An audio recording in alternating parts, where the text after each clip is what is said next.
이어지는 얘기인데요. 전세 월세화 이런 게 키워드로 많이 떠오르잖아요. 그럼 이 전세 월세화가 실제로 어느 정도 수준으로 이루어지고 있는지, 뭐 예를 들어서 뭐 최근에 얘기가 나오고 있는 게 고액 월세가 또 많아지고 있다. 네, 그런 얘기들에 관해서 뭐 실제로는 어떤지 한번 말씀해 주시면 좋을 것 같습니다. 제가 전세 금액을 그냥 아예 특정해서 말씀을 드릴게요. 84제곱미터, 그러니까 34평형 기준으로, 개포동의 신축 아파트 기준으로 한 16억에서 한 18억, 뭐 그냥 17억이라고 봤을 때 지금은 15억, 14억. 근데 또 월세 같은 경우는 보증금 1억에서 보증금 3억 사이에 월세를 찾는 분들이 굉장히 많이 늘었고, 보증금 낮고 월세를 또 많이 받으려고 하시질 않아요, 또 주인들이. 왜냐면 그거 어차피 다 소득세 내야 되고 뭐 이러니까 다들 지금 뭐냐면 주인도 그렇고 세입자도 그렇고 목돈 받고 싶어요. 그런 부분 때문에 물건이 잘 안 나오고 이래가지고 그 중간에서 찾는 타협점을 찾는 게 이제 보증금 한 5억에서 한 10억 요 사이, 그러니까 흔히 말해서 반전세라고 하죠. 네, 그런 물건들이 좀 거래가 자주 되는 편이고, 물론 보증금 1억 3억이 전국적으로 봤을 때 적은 금액이 아닌데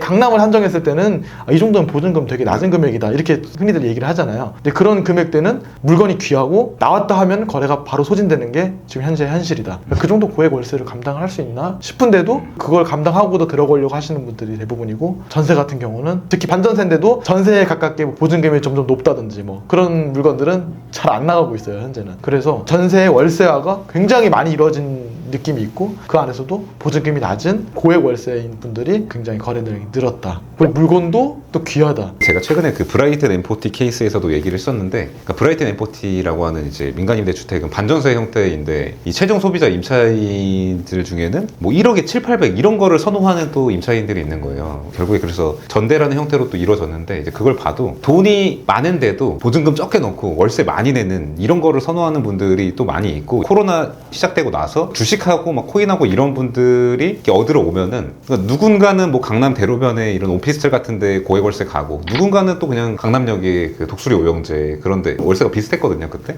뭐 1억에 500 막 이렇게 갔어요. 그런 상황들이 금리 올라가기 전에도 이미 시작이 되고 있었는데, 지금 금리가 올라가면서 전세 살고 있던 사람들까지 이제 월세로 메리트가 있든 뭐 돈이 필요하든 뭐 여러 가지 이유로 이제 넘어오는 것까지 되다 보니까 완전 가속화돼서 이게 맨해튼 홍콩화 되는 것 같아요, 진짜 강남이. 그래서 우리가 너무 지금 우리나라 이 최고 도시를 어떤 의미에서 보면은 좀 과소평가하고 있는 걸 수도 있을 것 같아요. 제도적으로 뭐 전세를 억지로 안 없애도 그렇게 되는 거 아닌가. 제 생각에는 대한민국 사람들 약간 특성상 월세가 사실 맞긴 맞거든요. 그 세입자 입장에서는 월세가 더 경제적이에요. 왜냐하면 전세 제도 자체가 집주인이 은행에서 담보를 주고 이자를 내고 돈을 빌리는 게 아니라 개인 간에 돈을 빌리는 거잖아요. 그 집을 담보로. 그러니까 어떻게 보면 이게 갑이 세입자고 을이 집주인이 돼야 되는 건데, 최근에 몇 년 사이에 전세가 막 급등하고 금리가 낮으니까 전세자금 대출을 막 권장하면서 전세를 어떻게 부추기는 좀 꼴이 됐는데, 사실 이 전세 월세화만 가지고도 할 얘기가 되게 많잖아요. 네, 그렇죠. 근데 제가 또 하고 싶은 얘기가, 우리 MZ세대가 사실 자본주의 엘리트라고 그런 얘기 좀 많이 하잖아요. 그러니까 이제 어릴 때부터 여러 가지 급변하는 상황들도 맞이하고 여러 가지 환경들로 인해서 옛날 세대보다 좀 일찍 뭔가 투자 뭐 이런 거, 자본주의 이런 거에 좀 깨달았다는 얘기를 하는데, 그런 것들이 좀 반영되고 있잖아, 사회적으로. 전세라는 제도가 좋은 것 같지만 임차인이 불리한 대우를 받아야 되는 거임에도 불구하고 당장에 지출이 없어 이런 생각으로 옛날에 이제 많이 들어갔던 거였는데, 이게 좀 어디부터 시작이 되는 거였냐면, 서울에 있는 주요 지역부터, 그러니까 이제 좀 고소득자들부터 나 전세 안 살아, 내가 왜 전세 살아, 이런 게 좀 시작이 되는 것 같지 않나. 근데 이거에 지금 급격한 금리 인상이 완전히 불을 붙여버렸기 때문에 가속화되는 건 어쩔 수 없을 것 같아요. 강남부터 시작이 돼서 아마 수도권에 이렇게 뭐 얼마나 속도가 걸릴지 모르겠지만, 여기서는 금리 인상 전부터 시작이 됐고 지금 완전 가속화에 불붙인 단계다라고 볼 수 있을 것 같아요. 강남 대로변에 있는 뭐 주거시설이나 아니면은 이 인근에 있는 그 뭐 반포나 이런 주거지역, 뭐 개포동 막 이런 데 있는 아파트들조차도 이런 가속화가 좀 시작이 된 느낌입니다. 그래서 최근에 갭 투자로 많이 들어간 지역 있잖아요. 영끌족이라든지 전세 갭 투자로 많이 들어온 지역들은 전세가 빠지니까 매매도 같이 빠지고 있어요. 근데 이제 전세 갭 투자로 이제 불가능한 수준이었거나 아니면은 뭐 대출이 안 나오는 지역 같은 경우는 이 영향도 좀 덜한 거죠. 왜냐면 어차피 이거 내 순수 자본으로 갖고 있던 거고, 뭐 예전부터 갖고 있던 집이고 현금으로 샀거나 이런 분들은 그런 영향이 조금 덜하죠. 2년 전에 전세 세입자를 받아가지고 지금 뭐 많이 올랐지만 지금 새로 전세 세입자 구하기가 힘들기 때문에 지금 난리가 났어요. 지금 동맥경화라고 하잖아요. 이거를 어떻게 처리를 할 수가 없습니다. 지금 원래 그전에는 약간 내보내고 다른 분 빨리 받고 싶어 했거든요. 5% 인상 이거 가지고 안 되니까 막 20, 30% 올랐으니까. 근데 지금은 제발 있어달라고 하는 와중인데도 세입자들이 더 싸졌으니까 그냥 나가고 다른 집 구하고, 지금 현재 이런 상황이거든요. 그러니까 주인들이 그 돈을 지금 마련할 수가 없어요. 일부 지역들은 지금 그런 문제가 굉장히 심각하게 직면해 있다. 근데 내가 지역을 판단했을 때 전세 문제에 굉장히 심각하게 움직이지 않고 좀 따로 움직이는 동네다. 그러면 이제 거기는 매매가 좀 많이 빠질 위험도 좀 덜하다고 볼 수 있는 거죠. 이렇게 해서 좀 이제 정식적인 질문들 한번 드려봤고, 이거는 조금 웃고 넘어가지 않는 질문을 하게 한 거긴 한데, 강남구 대 서초구 누가 더 잘 나가나?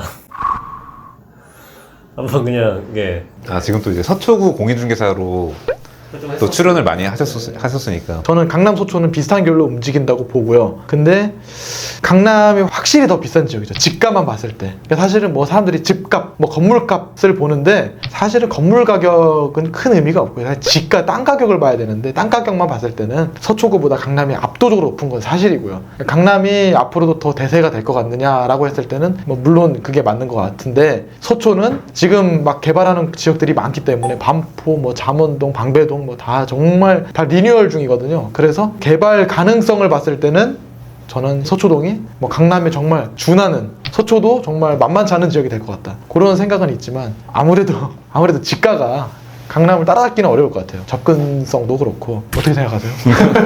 이건 거의 그 욕먹으라고 하는 질문이지 않나요? 왜요? 아니, 너무 당당하게 말씀하셔서.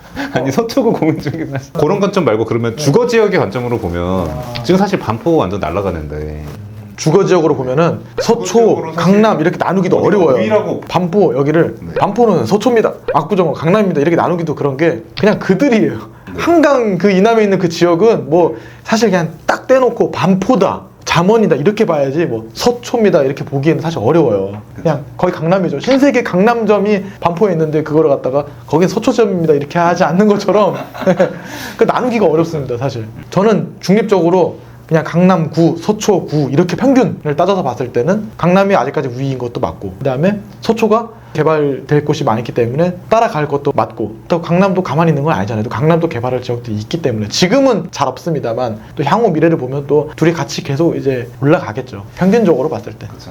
그리고 이게 또 오히려 고급 주거의 시초도, 이것도 서초가 원조인 게, 그 설해마을 있는 데 있는 막 고급 빌라 이런 거, 오히려 강남 강변에 고급 빌라 생기기도 전에 여기에 진짜 부자들이 살았었잖아요. 물론 앞서방. 지금은 이제 앞서방 압구정, 서초, 방배 찐 부자들. 그렇기 때문에 단순 입지로 보면은 여기가 또 이제 원조의 성격도 있는 거고, 일단은 강남이 잘 나갈까 서초가 잘 나갈까에 대해서 강남이 잘 나갈 것 같아요. 잘 나갈 것 같은데, 이제 그런 아까 뭐 집가나 이런 관점 이야기 말고 좀 다른 관점에서 보면은 앞으로 이런 서울 주요 지역의 부동산 가격을 이끌어갈 사람들은 영앤리치일 것 같아요. 제 생각에. 아무래도 제가 시장에서 체감하기에도 가장 구매력이 있는 수요층이 30대 중반이래요. 엄청 어려요 진짜. 그러니까 물론 자산은 뭐 5, 60대 뭐 이런 분들이 엄청 많겠지만, 이런 분들이 선호하는 게 강남 같은 데 특수한 입지들 뭐 이런 데를 선호하고 앞으로 더 굳어질 확률이 것 같기 때문에 여기가 좀 더 잘 나가지 않을까. 강남에는 사실 주거 지역을 지을 수 있는 데가 한정돼 있다고 볼 수 있어서 발전 가능성 면에서 어렵다고 볼 수도 있어요. 근데 이것도 약간 우리의 좀 선입견일 수 있는 게, 큰 대지가 있어야 거기에 아파트 같은 공동주택을 지어서 고급 주거시설이 나올 수 있다가 이제 아닐 수 있는 게 최근에 좀 이미 많이 보여지고 있는 것 중에, 뭐 대지 면적 760평 정도 되는 PH129가 우리나라에서 가장 비싼 공동주택이고, 에테로는 청담도 1000평이 안 돼요. 그러니까 이런 한 동짜리 주거시설이 있죠. 이런 애들이 사실 나올 수 있는 곳들은 많거든요, 강남에도.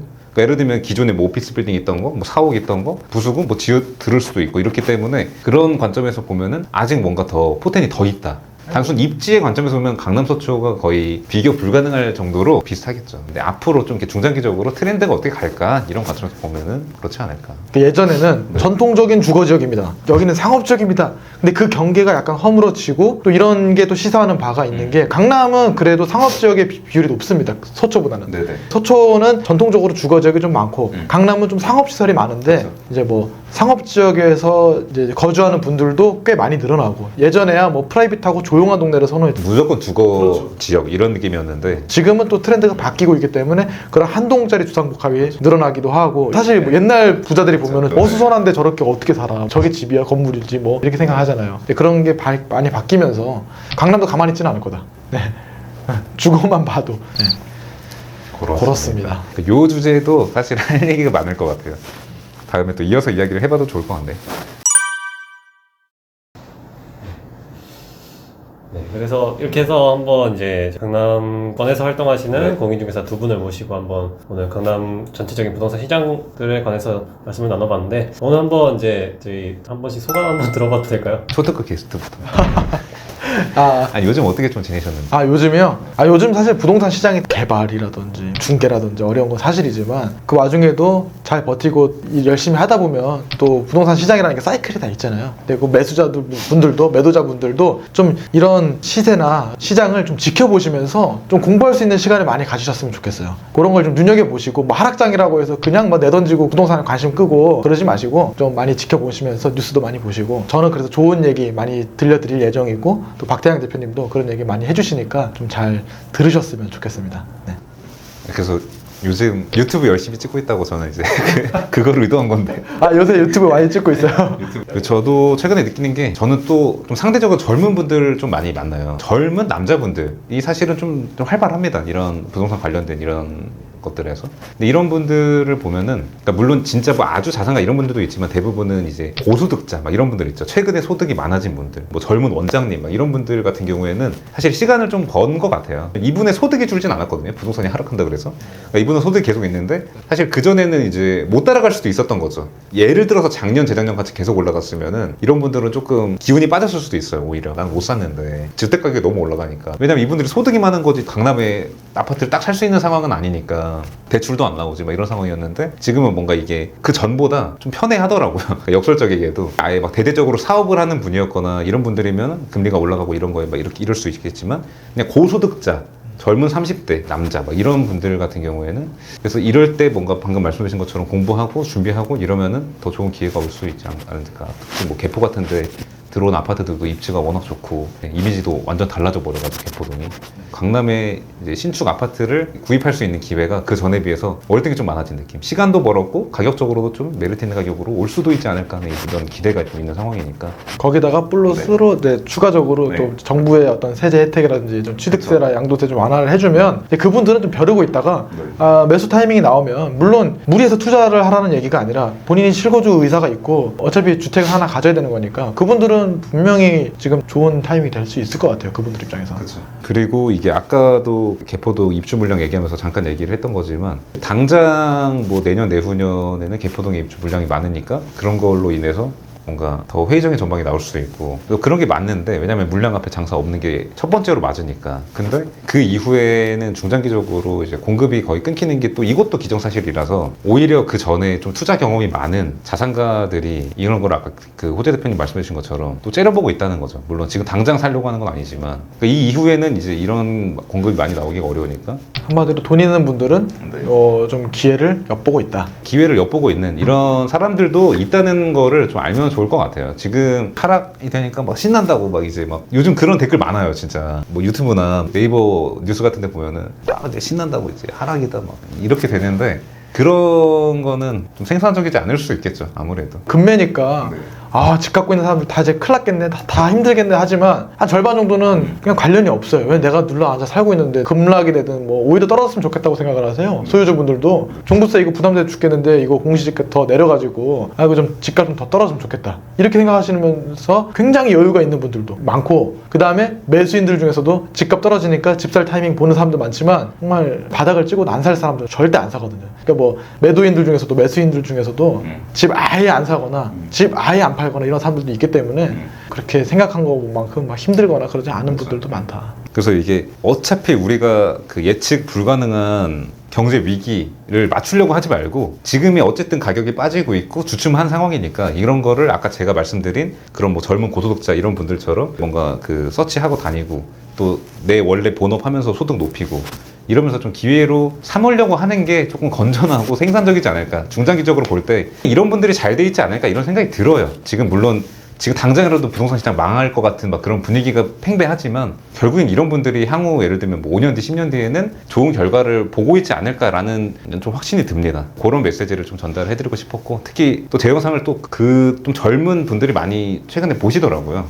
그래서 그런 분들한테 그러니까 저 말고 이런 강남에서 조금 소득이 높고 최근에 그러니까 소위 잘 나간다고 하는 그런 분들이 그러니까 이런 태도를 좀 많이 취하고 있다.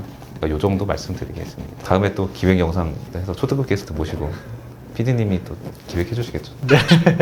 알겠습니다. 제가 또 한번 재밌게 한번 또 기획을 해보도록 하겠습니다. 네, 오늘 두 분 수고 많으셨습니다. 네, 감사합니다. 감사합니다. 그렇습니다.